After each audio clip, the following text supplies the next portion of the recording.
The Deccan Plateau in the 17th century was a land of turmoil. It was a region marked by constant strife and shifting allegiances, where the landscape itself seemed to echo the chaos of human conflict. The once mighty Deccan sultanates were crumbling. Their grand palaces and formidable fortresses lay in ruins, a testament to their former glory and the relentless passage of time. The Mughal Empire, under the ambitious Aurangzeb, was expanding south, seeking to impose its will. The Mughal soldiers, disciplined and numerous, marched with an air of invincibility, determined to bring the Deccan under their control. It was in this cauldron of conflict that a leader emerged from the hardy Maratha people, Shivaji Bhonsle. Born into a time of great upheaval, Shivaji's destiny was to change the course of history. Shivaji was no ordinary chieftain.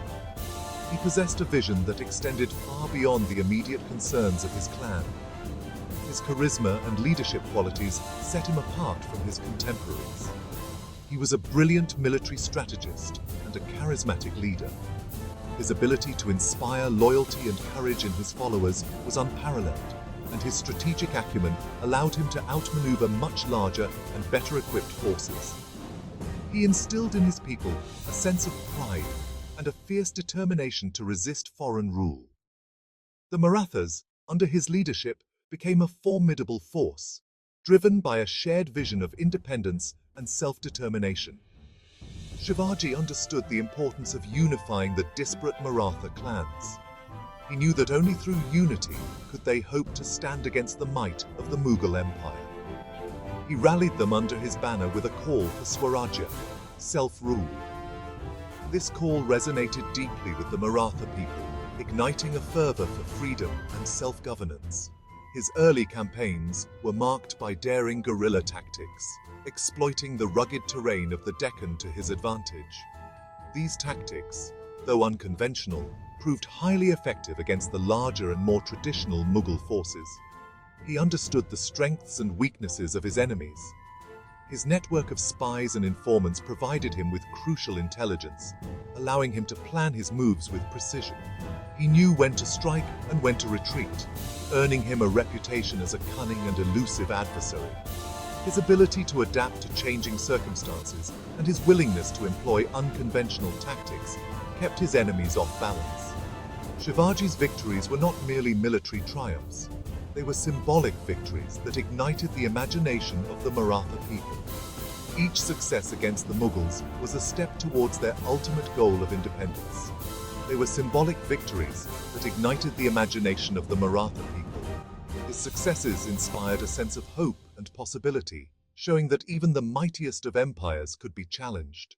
He challenged the notion of Mughal invincibility. His defiance and resilience became a rallying cry for all those who yearned for freedom from oppressive rule.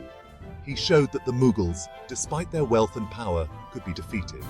His victories demonstrated that determination, strategy, and unity could overcome even the most formidable of foes.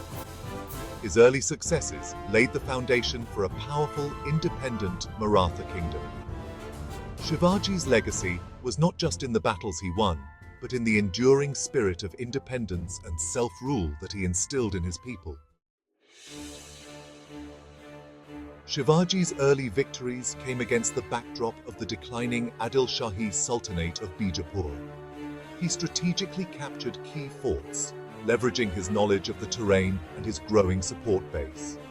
One of his most audacious moves was the capture of the strategically important Kondana fort in 1656. He later renamed it Sinhagad, the Lion's Fort, a testament to his growing power. The Mughals, initially dismissive of the Maratha uprising, began to take notice of Shivaji's growing influence. Aurangzeb, the Mughal emperor, dispatched his formidable army to subdue the Marathas. The ensuing conflicts were fierce. Shivaji faced overwhelming odds, but continued to employ a mix of guerrilla warfare and strategic alliances to keep the Mughals at bay. In a significant victory, Shivaji defeated the Mughal forces led by Shaista Khan, Aurangzeb's uncle, in 1660. This victory further cemented Shivaji's image as a formidable warrior king.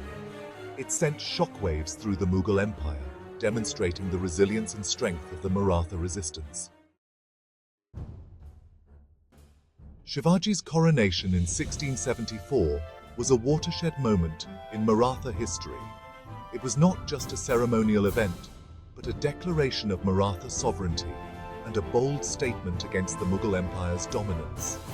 He was crowned Chhatrapati, meaning Lord of the Umbrella, a title signifying his sovereignty.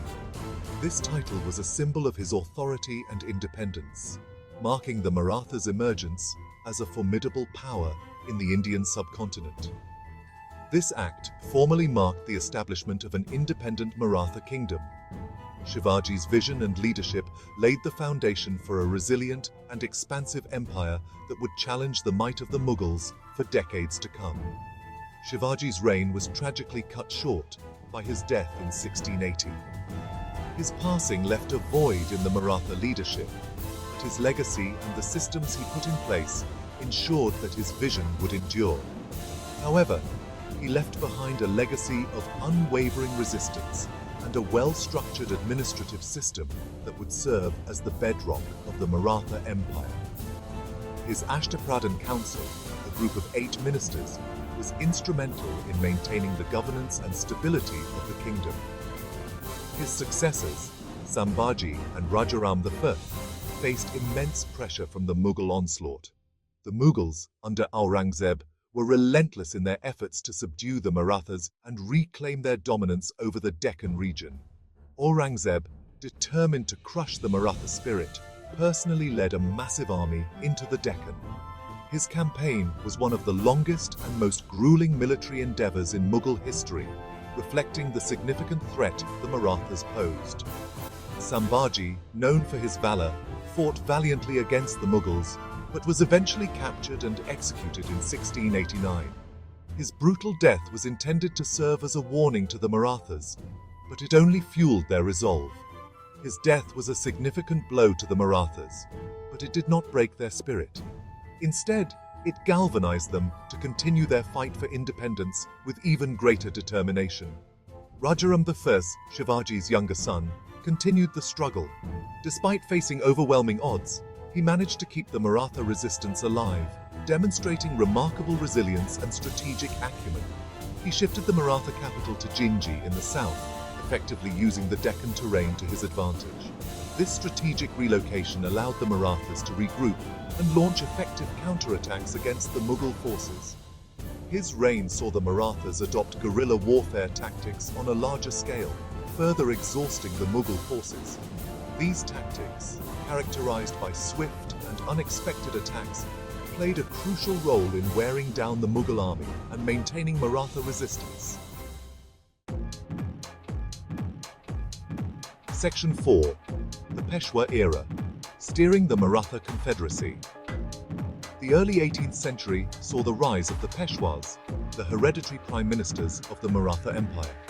They were astute administrators and skilled diplomats who played a pivotal role in expanding Maratha influence.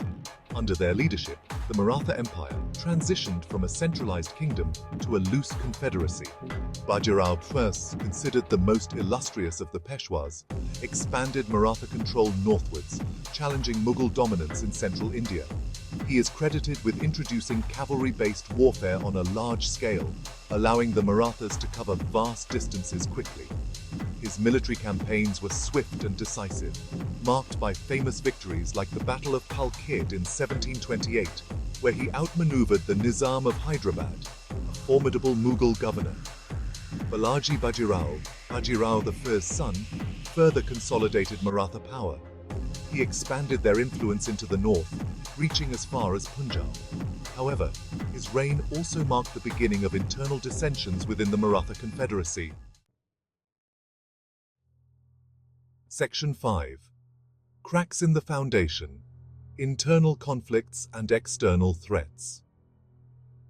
The Maratha Empire, once a formidable force in the Indian subcontinent, began to show signs of strain and vulnerability.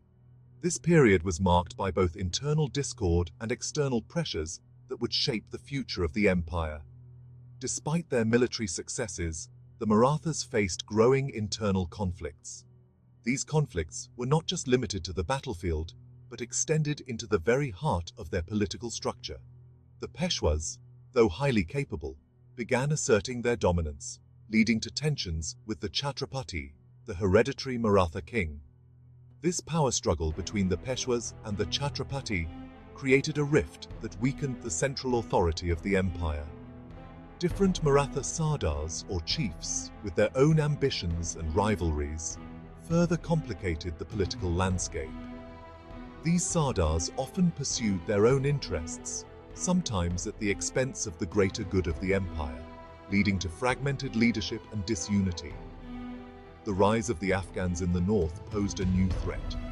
The Marathas, already dealing with internal strife, now had to contend with a formidable external enemy. Ahmad Shah Abdali, the Afghan king, led a series of invasions into India, culminating in the Third Battle of Panipat in 1761. His invasions were not just military campaigns, but also psychological blows to the Maratha morale. The Marathas, though fighting valiantly, suffered a crushing defeat at Panipat. This battle was one of the largest and bloodiest fought in the 18th century, and its outcome had far-reaching consequences for the Maratha Empire. This defeat significantly weakened their hold over North India and marked a turning point in their fortunes. The loss at Panipat was not just a military defeat, but also a blow to the Maratha prestige and influence in the region. The internal divisions and the defeat at Panipat created a power vacuum that the British, steadily consolidating their presence in India, were quick to exploit. The British East India Company, with its growing military and economic power, saw an opportunity to expand its influence.